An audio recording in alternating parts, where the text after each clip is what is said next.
You may have come across this law if you studied logic or any related field sooner or later. And I don't want to emphasize its classic definitions like most people do, like De Morgan's law states the negation of conjunction or disjunction of two statements is logically equivalent to the disjunction or conjunction of the negation.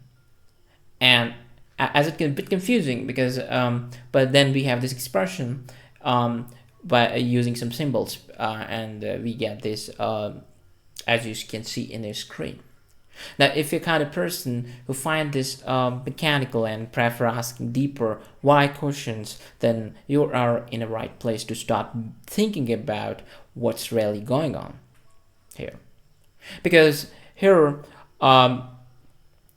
even though it's often presented as law, it is really an observation, a reflection of something deeper in the structure of logic itself. To truly understand it, we need to first set up a framework, or let's start with the very first principle, way of thinking. So through that first principle thinking, we'll discover this principle rather than simply memorize it. And let's begin with, and how we're going to do that, I think I'm going to begin with very simply a Venn diagram, and we're going to see how this whole expression unfolds itself automatically. Start with the universal set S and define two subsets within it, P and Q. The overlapping region between P and Q represent the elements that are both P and Q. The disjunction non-overlapping areas represent elements that are either only P or only Q. But if we observe the universal set carefully, we note other reasons as well. Elements that are not in P, aka not P, elements that are not in Q, aka not Q, elements that are in neither P nor Q, called not P and not Q. So when we look at these fragments of these subcategories, what we need to do is to think about it. There is the Morgan's law says that if not P and Q simply means everything remains after excluding the overlap between P and Q.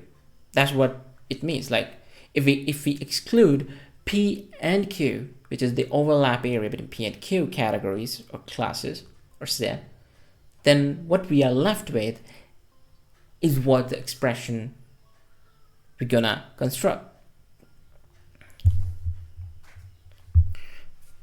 Now returning to the De Morgan law with this fresh perspective, and now let's consider this.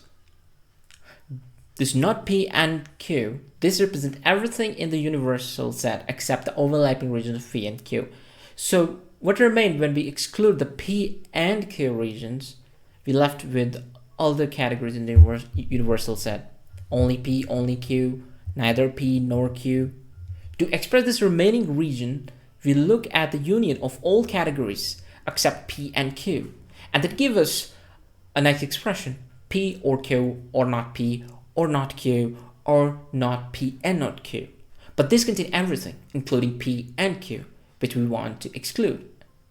And the culprit is P or Q, because if both P and Q are true, then the disjunction still holds true, which simply means that P or Q is a parent category of the subcategory P and Q. Simply put, P and Q is a subset of P or Q. So if we including P or Q, we are indirectly also including P and Q. So in order to exclude that, we have to remove the parent category, which is P or Q. So we need to refrain our union using only categories that exclude the overlap.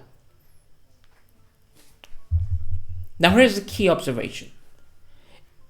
If you're a bit clever and you have some clever, keen observation, you may ask this question, hey, but we are also excluding, isn't we also excluding P only and Q only?